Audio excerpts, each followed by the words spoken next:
दोस्तों, मनुष्य जैसा सोचता है वैसा ही वह बन जाता है। मनुष्य जिस प्रकार के विचार अपने मन में लाता है वो वैसा ही बन जाता है। यानी कि मनुष्य का जो चरित्र है वो उसके विचारों का योग है। जैसे एक पौधा एक बीज से उत्पन्न होता है, उसी तरह से जो कर्म है वो विचार की ही परिणति होती है और उसके जो फल हैं, सुख और दुख, ये दोनों ही उस विचार के फल हैं।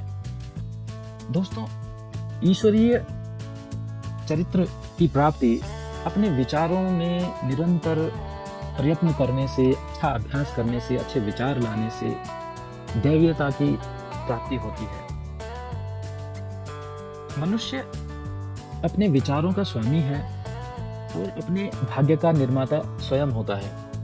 जिस तरह के विचार वो अपने मन में लाता है उसी तरह की परिस्थितियां उसके लिए उत्पन्न होती हैं, उसी तरह की उपलब्धियां वो प्राप्त करता है। जैसे एक गलत विचार करने से व्यक्ति कष्ट में आ जाता है, उसके जो कार्य होते हैं उनकी जो परिणति होती है वो दुखदायी होती है।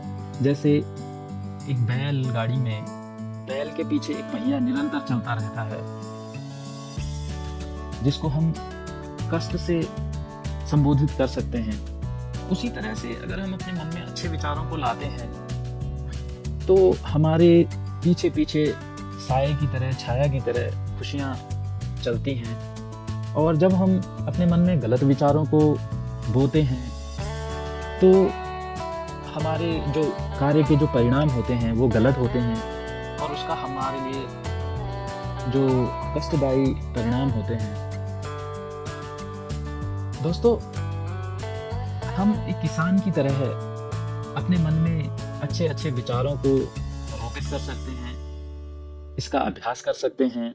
गलत विचारों को हम जैसे एक किसान अपने क्यारी में से घास को उखाड़ कर फेंक देता है और अच्छे अच्छे बीजों को ही रहने देता है, उसी तरह से हम अपने मन में अच्छे विचारों को रोपित कर सकते हैं और गलत विचारों को त्याग सकते हैं। तो इस तरह से हम अपने भाग्य का निर्माण कर सकते हैं दोस्तों, अपने चरित्र का निर्माण कर सकते हैं और विचारों के माध्यम से हम ये जान सकते हैं कि हमारे लिए जो परिस्थितियाँ उत्पन्न हुई हैं वो क्यों हुई हैं